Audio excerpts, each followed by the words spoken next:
So, guys, I want to talk about AEW All In, and there is a lot of conversations about the women's main event match, really. Like Toni Storm versus Mercedes Moné, because there are multiple options. Should Toni Storm retain? Should Mercedes win?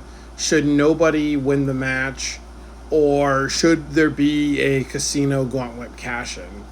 And I do want to mention I that I do have some thoughts about it, and I think one of my options would be Mercedes retaining because I'm at winning because I like what Off the Mics said, which is that basically if you have Mercedes retain, win the title, what's going to happen is that she's going to have like 8 or 9 championships.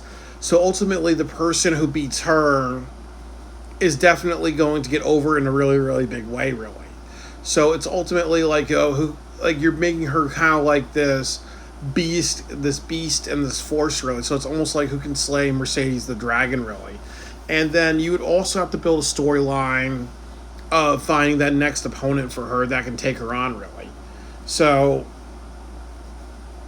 those things are really, really important.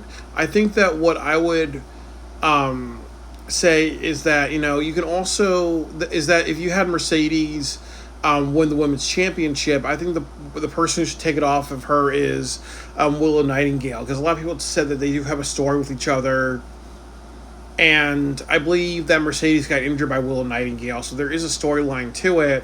Willow has done a lot for the company, and then she's chosen to stay with AEW. So wouldn't it be a good message to just be like, hey, you stay with us, you can actually become the champion? Because she's never been, because Willow Nightingale has never been a women's world champion. She's only held the TBS championship. She's not held the ROH championship, and she's also not held the the AEW Women's Championship. So that could be something. So if Mercedes wins, I would say do something with Willow Nightingale. My other option would be 2 people that can cash in. I would say Willow Nightingale can cash in, because you can take the moment from her and Mercedes, and they had a match in Japan with each other. So why not do something like repeat that at Forbidden Door? Because technically, you can consider them Japanese wrestlers because they wrestle for Japanese promotions. So you can do that, and then it's also like, again, as I said this, that if you have Will Nightingale win, it's gonna piss off Mercedes. Like she did all of this, and then people are not happy that she's champion because they see her as a heel and hoarding all the titles, and then she has that taken away from her. You'll make Willow Nightingale a top babyface, and then you give them motivation. That's almost like when Mercedes wants to have her moment in the sun. Sometimes it's people like Toni Storm and Willow taking that away from her. So that would be a really great story. And my third option, and I think the other person that could beat Willow, that could beat Mercedes if she becomes the champion, would be Athena, because Athena's title reign in Ring of Honor doesn't mean anything for a couple of reasons. For the fact that most people don't know that Athena is in Ring of Honor. Ring of Honor is not a major promotion like it was anymore, really.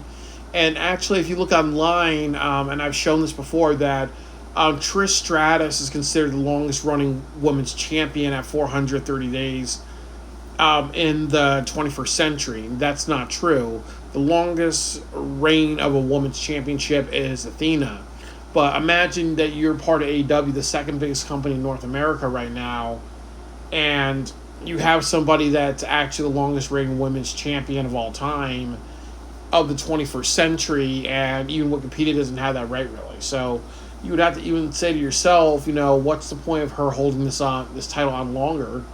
If you give it to Thunder Rosa and you have Athena go after the women's championship and then cash in on Mercedes or Toni Storm, that would give her a lot of momentum, and it would say, oh, we have got a new top star in the women's locker room. And then also, you have the undefeated Mercedes getting cheap shot, and then you have Athena that's been champion for a long time. And then also remember that when they had a match with each other, I believe Mercedes cheated. She put her hands on the ropes, or she got leverage or whatever. So it kind of like tells you everything that, okay, there could be a story between Mercedes and Athena, and then also you have to graduate people from Ring of Honor. So why do you have something like Athena there for so long, really? And yeah, you get good pay per view buys and whatever, but there has to be a point where you're like, how does Athena benefit by being a champion for such a long time and it's really going nowhere?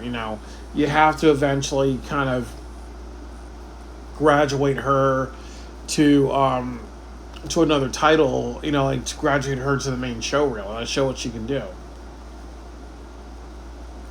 And I don't agree with this. I think the worst option is for Toni Storm to retain, because it's almost like you built Mercedes as a big opponent for her. Then it's almost like, where do you go with Toni Storm? That she's going to do the same type of Marilyn Monroe, sexual comedy shtick. So it's just like a continuation.